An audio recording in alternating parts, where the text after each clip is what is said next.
identity. Nigerian women, East African women, women from Ghana, they have no cultural identity. And I'm going to explain to you what I mean. You see, I work in an industry which is information technology. In information technology, there is one country that really stands out when you talk about information technology, and it's India. Indians, for some weird reason, I don't know how they got into that thing in the historical, the cultural context. Everybody maybe went in for IT. The whole country made a powerful reference to IT, just like China made a huge push into industrialization that deals with tools. The idea of having the tools to make a car or make a shoe, heavy industrialization that they can use to serve the world. India went into this heavy thing about information technology. In my 12 years of working in information technology, everywhere I go, it's loaded with Indians. If the information technology, for example, if a place has maybe 20,000 workers, I'm talking about a huge place, in which maybe 10,000 of their workers are engineers, software engineers, computer engineers, so on and so forth. I can assure you that of the 10,000, 9,500 will be Indians. So what has been my exposure there? Indian women. They're the one, they're 4 feet, some of them little 4 feet, things, small things that are making dream money. They came direct from their village into the system, and they're making 180,000, 190,000, 200,000 dream money. But there's a strange thing I notice about them. As they come to work, they're wearing their native wear, that thing that they tie and hang on their neck with that dot here.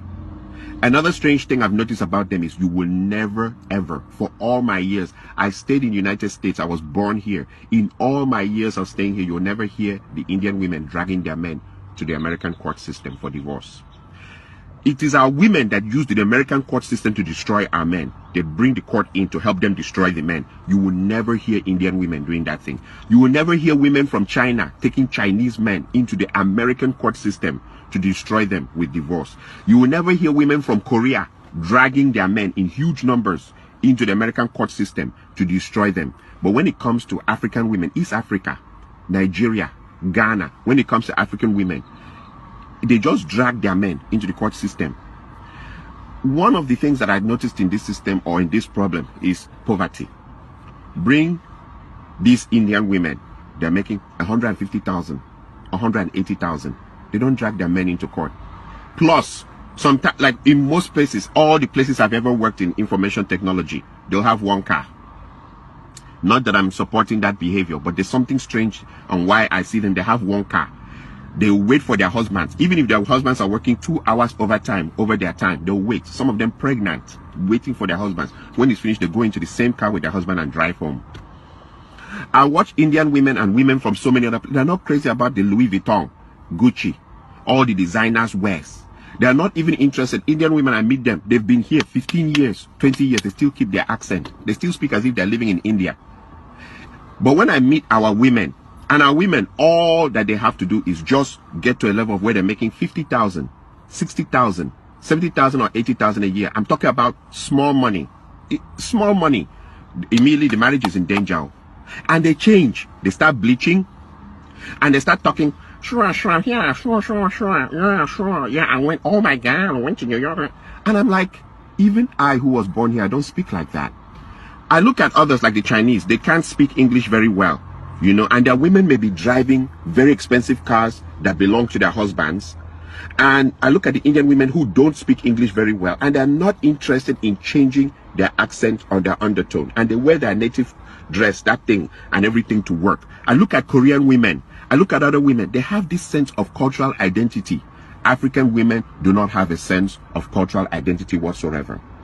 Little money and the marriage is over. One thing I've discovered, a common trend, once the women make, they go, nurse, 80,000 is all they need to make. And suddenly your marriage is in danger. They want to call the shots. They want to be the ones that control everything. And if you don't like it like that, they'll bring in the American courts to destroy your life, destroy everything around you. They will insult you, and I'm like, 80,000 is all that it takes for someone to change. Or 70,000, because most of them, even the 80,000 is overtime. They've worked themselves Sunday, Saturday, Saturday night, Sunday nights. They've worked themselves to death. That money that they make as overtime is what is now changing into something that they will destroy everything around them. the part that I see also is that a lot of, and I remember whenever I make my videos, I refer to bitch ass men.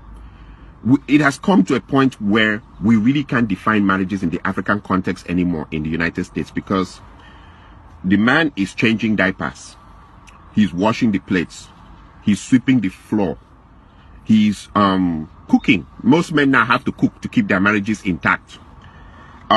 He's picking the kids and dropping them. Like in what, like I've seen the experiences. I don't need to go far. I don't want to go too, you know, but the woman is shouting at them, where's the child's belt? Where's the child's socks? Where's the child's everything? And the women go around telling everybody, we are partners. There's nothing like head of the household. We are partners. Okay.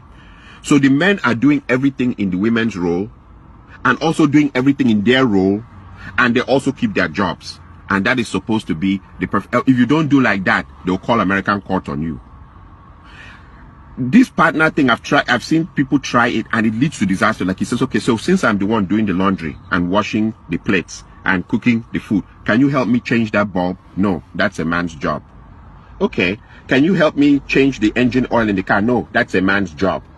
Okay, can you help me paint the other? No, it's a man's job. The women are quick to tell you what's a man's job, but you must do your job and do their job now, and do their job and keep your job also in the society, and come back and still, even there's no respect, you are supposed to be submissive, or the marriage ends on your head.